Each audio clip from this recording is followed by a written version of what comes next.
Greetings from the United States of America. I thought I would do at least one live stream before I left here. I can't believe it. The last live stream was leaving Tokyo like 11 or 12 days ago. The time really does fly by. I'm at Terminal 7 in JFK. I want to share you my experience coming down from Albany, New York, upstate New York, down to the airport by myself. It was quite an adventure because I've been in Japan for so long. Taking the train in the United States is not something that is, I'm skilled at like I am in Japan, but it was actually a really good experience. I'm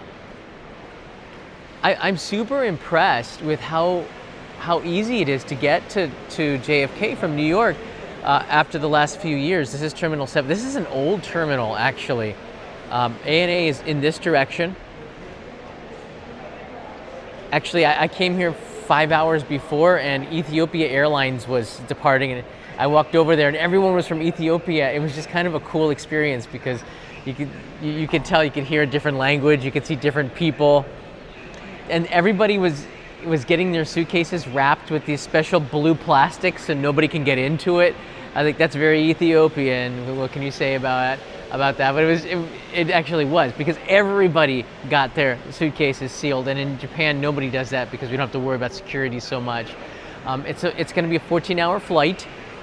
Thank you, Bradshaw Studio, for the moral support. It's going to be, oh, look at that, Rick. I just love watching this. Let's go to Iceland, Reykjavik. Final call. And then here's my flight to Tokyo. It's at 2 a.m. It's actually not a United flight. It is an ANA flight, arriving at 5 a.m. into Haneda, Tokyo. It's going to be a long one, folks. It's going to be a long one. So the support and the super chats here is all about me live streaming in 24 hours and telling you how this flight went. Actually, I'm going to share with you tomorrow or the next day the food that I ate, Kanai and I ate going there and coming back. I got a gluten-free meal, and it was actually quite good to get the different kind of cuisine that they serve on the airlines. This time I'm getting the normal breakfast, lunch, and dinner, whatever the heck they serve you at 3 a.m. But I'm going to want to sleep, I got to tell you that. Tomorrow I have a dentist appointment because I cracked a tooth. Never mind that for a second. Let me show you my trip in from Albany Rensselaer Station. This is a beautiful Amtrak train station. Super impressive, isn't it? Very beautiful. There's a place to get some snacks and drinks. They weren't overpriced. And there's actually like a beer brew and bar over there. I had to wait for the train. It was on time. Actually, it left early. The Empire service from New York, 450, the number 244. I didn't know what to expect. They said it was a really beautiful ride. So I said, okay, let's take the train this time. It's certainly different than Japanese trains, just in comfort and style. A lot of luggage space. I was curious how fast this train is going to go compared to the Japanese trains. We're going to see that in a second. The toilets, how bad could it be? Actually, not that bad. Now, the train originates in Albany, so it's going to be pretty clean, I guess, if they do clean it out there. A lot of luggage space. I'm impressed, Taking the Amtrak's not too bad, I think, especially on the East Coast. I don't know what they do in the rest of the country. I was shocked. The train's going 180 kilometers per hour. That's about 110 miles per hour. I timed it using Google Maps. I'm like, whoa, that's pretty amazing, because this is the road next to it, you're supposed to go 40 miles an hour. It's going 110. So we did truck through the Catskill Mountains. You can see in the distance, and the Hudson River. Really beautiful. It's great to see America. I know I live in Japan, and I show you a channel about Japan, but it's also great to see other countries. And America is such a beautiful place. You can see this is like untouched nature, except for that white house over there. But it's such a beautiful country that I wish I could see more of. Coming into New York, you can tell when you get into New York. It's very apparent. There's the Hudson River. We're crossing over it into Manhattan, and you can see the graffiti. Yep, this is the New York. I know. It's pretty nasty, actually. So let me put it to you like this. It's got a lot of personality, and it really does. Five-Toed Sloth Bear, thank you. Thank you for the support, moral support here to get through and stream in 24 hours. Penn Station, I'd heard that they had a lot of renovating to do, but actually it was all done. I was shocked when I got to, was it Moynihan Hall? Is stunning. This is so beautiful. Now, the old train station probably a lot better, but now it's Madison Square Garden. There's a lot of really good food options inside, reasonably priced, so you can stay there and eat there longer. This is the Long Island Railroad, which is the way to go. Don't take the subway. It's just a few dollars more and you get a proper seat and you have a place to store your luggage. When I got to Jamaica, which is, I love that. This is in Queens. I haven't been here in decades. You change over to the AirTrain, which was so easy. I did not expect this. You don't even have to leave the station. If you take the Long Island Railroad, you just follow that yellow sign. I walked about, I don't know, 3 minutes. I did not expect this. I thought New York was gonna be a mess. Absolutely shocked that it's right there.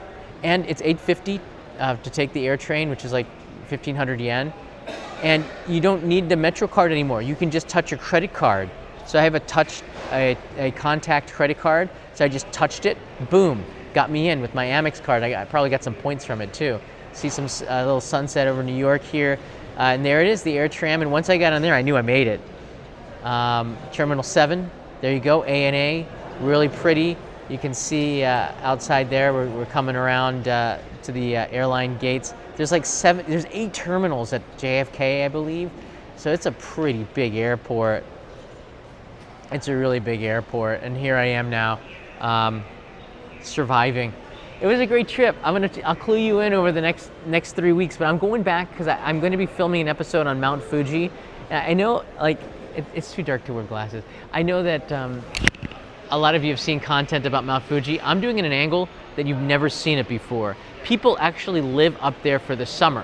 They live up there. A lot of people go up and down, but people live up there taking care of the travelers. So I want to make an episode from that point of view, and I'll be staying for 3 nights and 4 days atop Mount Fuji. I'm actually living on the top of Mount Fuji, which is crazy to think about. I don't know if I'm kind of looking forward to it, but I know it's going to be a hard trip, so I got a new backpack for it, and a lot of batteries, camera equipment. I got access to film at a business on the very top of at the summit, which is going to be a lot of fun. So that's why I'm going back. My family's staying here in New York, in the U.S. for the next 3 weeks while I'm away, and I'm going to get a lot of editing done. I got to be honest with you. Having a 4-year-old son and a lot of other stuff going on around you, a lot of distractions. It's really hard to focus in on editing videos. So the next 3 weeks, I have to make a trip to Nagasaki to finish an episode. I've got 2 episodes that I thought I would upload while I was here. Yeah, I guess you're visiting family, you can kind of take a step back. But it's time to take 3 steps forward and really hit the accelerator button on the main channel. And I'm looking forward to it. Now, here's the thing. We had really cool weather for the last 10 days in America in the Northeast. I don't know why, but it was really cool, all right? Like really cool at night. You needed a sweatshirt. And now Tokyo seems to have cooled off a little bit. So I'm going back to a little bit cooler, like 29, 30 degrees Celsius, which is what, like lower 80s. So I might have been able to weather this heat wave, just saying.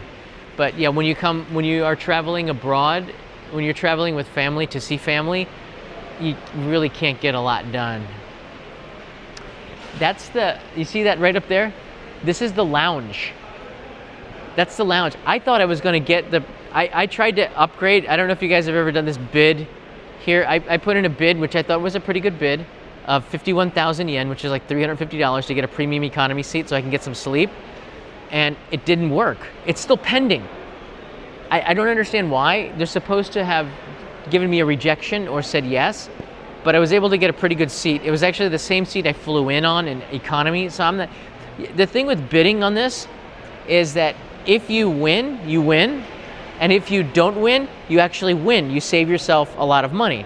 So bidding on this is kind of a win-win, depending on how you look at it. But you do get a lot more sleep if you can get premium economy.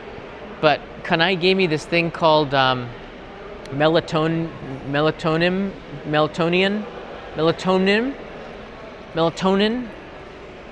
It's illegal in Japan. You can't buy it there. It's supposed to help you sleep, So I'm gonna take 2 of these and then see what happens with the melatonin. So melatonin, Saya, thank you. Melatonin, we don't got it in Japan. So I'm gonna take 2 of those and see if it's gonna help me at all. Get a little bit of sleep, but it's illegal in Japan, which is crazy, right?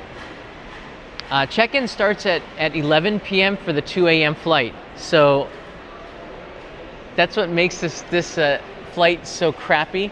It's a 2 a.m. flight, but it's on time, but the check-in hasn't even started yet, all right? It's at gate 6, there aren't that many gates here.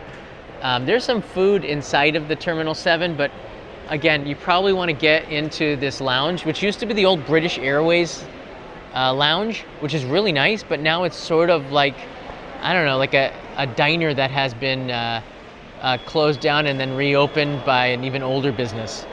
It's an okay lounge, I mean, but my credit card doesn't cover it, and I don't know, if you don't get premium economy, you don't really get in there. But I do like just looking at the departures. It's pretty cool. Hey, Vegas. Frontier.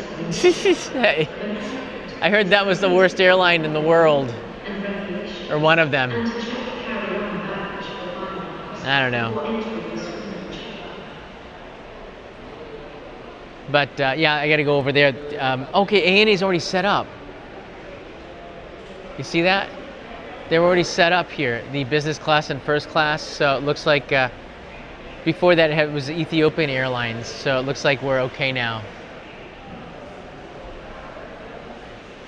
So if anybody has any questions, you can leave them down in the comments below. I'd love to hear from you guys. It's been a while. I feel almost like doing this out of sync a little bit.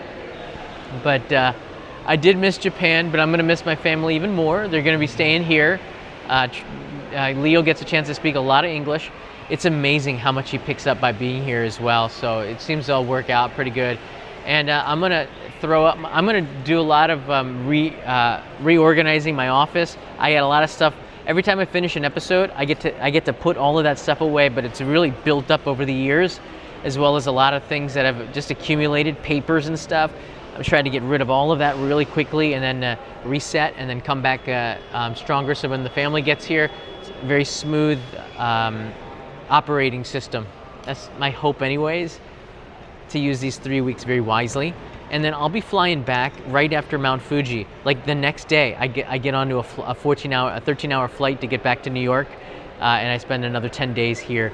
Maybe we'll do a meetup in New York. No promises, because when you're with family and stuff, it's gotten harder than it was maybe a few years ago, you know. But we did have a good trip. This happened. All right, I did do some tubing. I did get whiplash. My neck hurts, my back hurts.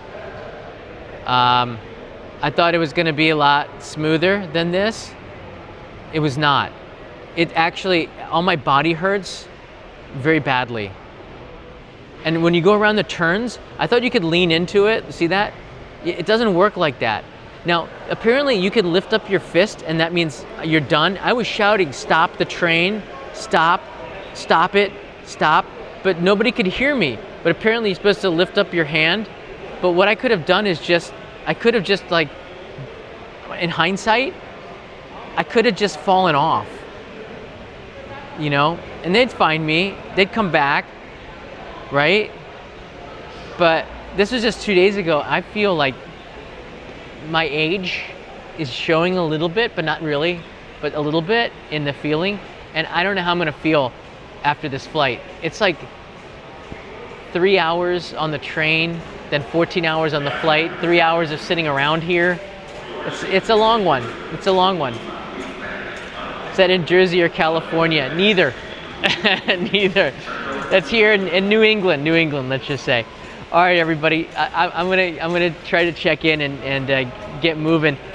If something eventful happens, that's not the news. I know what's going on in the world right now. It seems like it's a really challenging time. It always is. But if you are traveling on the road here, do travel safely as well. And I'll be back in 24 hours. Thanks guys for the super chats. I appreciate that. I'll be back 24 hours. maybe in the Ueno Ameyoko area, because I got to get my, I cracked a molar, so I got to go, I contacted my dentist, he's waiting for me. The scariest thing with this flight, I'm leaving Sunday at 2 a.m., so just 2 hours into Sunday. I arrive 5 a.m. on Monday. All of Sunday is gone. I only get two hours of Sunday. That's crazy. So Sunday's like just melted away. The what is it? The 12th? What is it today? The 20. What day is it today? Well, whatever day it is, 21st. Is this a 22nd of June is like toast for me. I arrive on the 23rd. I leave on the 22nd at 2 a.m. It's weird, right? Because of the international date line. Anyways, take care, guys. I'll see you in another live stream real soon. Bye from the ancient Terminal 7 of JFK. The renovations that they're doing right here are really good. It's going to be an amazing airport in 2037 or something. It's kind of crazy. All right, everybody, take care. See you in 24 hours if I make it. Wish me luck.